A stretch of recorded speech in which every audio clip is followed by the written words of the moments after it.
ദൈവത്തെ അറിയുവാൻ, ദൈവത്തോട് ചേർന്ന് ജീവിക്കുവാൻ, അതിനായി നിങ്ങളെ സാധ്യമാക്കി തീർക്കുന്ന ആദ്യത്തെ കാര്യമെന്ന് പറയുന്നത് കർത്താവായ യേശുവിനെ നിങ്ങളുടെ ജീവിതത്തിൽ രക്ഷിതാവായി സ്വീകരിക്കുക എന്നുള്ളതാണ്.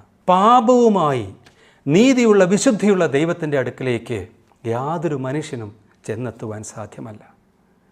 എനിക്ക് എന്നെ തന്നെ ശുദ്ധി ചെയ്ത് വിശുദ്ധനായ ദൈവത്തിൻ്റെ സന്നിധിയിൽ ചെന്ന് ആ ദൈവത്തെ പ്രസാദിപ്പിക്കുക സാധ്യമേ അല്ല.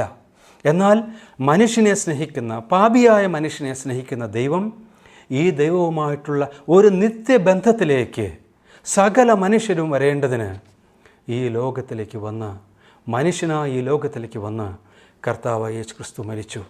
ഈ സത്യം നിങ്ങൾ വിശ്വസിച്ചാൽ, നിങ്ങളെ അറിയുന്ന, നിങ്ങളുടെ പേരറിയുന്ന, നിങ്ങളുടെ വേദനകളെ മനസ്സിലാക്കുന്ന, നിങ്ങളുടെ കൂടെ നിൽക്കുന്ന, നിങ്ങളെ ഒരിക്കലും ഉപേക്ഷിക്കാത്ത ഈ ദൈവവുമായിട്ട് നിങ്ങൾക്കൊരു നിത്യബന്ധത്തിലേക്ക് എത്തിച്ചേരുവാൻ കഴിയും.